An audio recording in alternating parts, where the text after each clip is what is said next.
So hello weebs, welcome back to my channel anime टपरी। और आज हम बात करने वाले हैं ब्लू स्पाइडर लिली के बारे में। अब आप में से मेजर लोगों को ब्लू स्पाइडर लिली के बारे में पता ही नहीं होगा। आप लोगों ने डीमन स्लेयर पूरा एनिमे देखा होगा और कई लोगों ने मांगा भी पढ़ी होगी। उनको 12 किज़ुकी की बैक स्टोरी भी पता होगी और हाशिराज के ओरिजिन और उनकी बैक स्टोरी भी पता होगी। लेकिन इस शो की ओपनिंग्स में भी हमें कई बार इस फ्लावर को यानी कि ब्लू स्पाइडर लिली जिसको मैं बता रहा हूँ उसको कई बार दिखाया जा चुका है पहले भी, और अभी तक आपको इसके बारे में नहीं पता।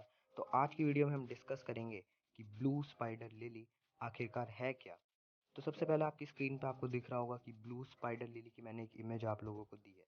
जैसा कि देख सकते हैं ये काफ़ी ज़्यादा ब्यूटीफुल फ्लावर है। और अगर आप फैन फिक्शन जाएंगे किमेत्सु नो याइबा के, तो वहाँ पे आपको पता चलेगा कि ब्लू स्पाइडर लिली एक काफ़ी इंपॉर्टेंट बेस इंग्रेडिएंट था एक ऐसी मेडिसिन के लिए जो बनाया गया था मुजान की डेडली डिजीज़ को क्योर करने के लिए, और उसी ने उसे एक डीमन में कन्वर्ट तो भाइयों, ब्लू स्पाइडर लिली के बारे में जानने से पहले आपको मुजान की थोड़ी सी बैक स्टोरी पता होनी चाहिए, जो मैं आपको बता देता हूँ कि मुजान को एक डेडली डिजीज़ थी आज से करीब हज़ारों साल पहले, जिसमें वो 20 साल से ऊपर की उम्र तक ज़िंदा नहीं रह सकता था और इस डिजीज़ का कोई भी क्योर नहीं था। पर एक मिस्टीरियस डॉक्टर ने इसका इलाज बना लिया था, बट फ्रस्ट्रेशन के मारे मुजान ने उसे इलाज ख़त्म होने से पहले ही मार दिया। और ब्लू स्पाइडर लिली जो कि ऐड होने वाला था उस मेडिसिन में, वो कभी ऐड ही नहीं हो पाया और इसी वजह से वो डीमन बन गया।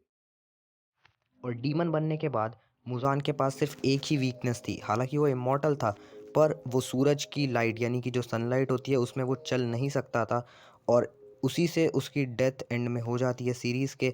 और ऐसा इसलिए होता है क्योंकि 12 किज़ुकी की फॉर्मेशन होने के बावजूद भी उसका जो मेन गोल था ब्लू स्पाइडर लिली को ढूंढने का, या फिर एक ऐसा डीमन क्रिएट करने का जो सूरज की रोशनी में घूम सके बिना किसी दिक्कत के, वो दोनों में से कोई भी गोल अकम्प्लिश नहीं कर पाता है। और इसीलिए सीरीज़ के एंड तक भी, इतने हज़ारों साल तक स्ट्रगल करने के बाद भी और इतने सारे डीमंस बनाने के बावजूद भी, मुजान कभी भी ब्लू स्पाइडर लिली को ढूंढ नहीं पाता।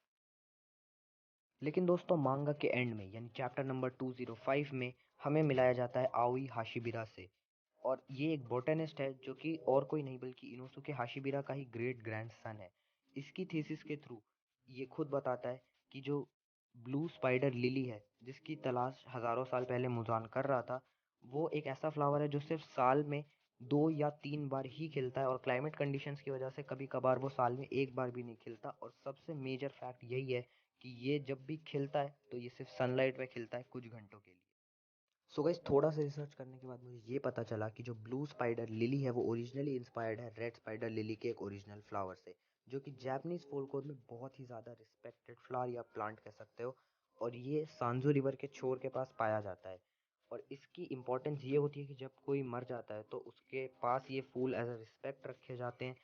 और कहा यह जाता है कि जब वो अपने नेक्स्ट रीइंकार्नेशन में जाते हैं, नेक्स्ट लाइफ में जाते हैं, तो उसमें ये उनकी मदद करता है।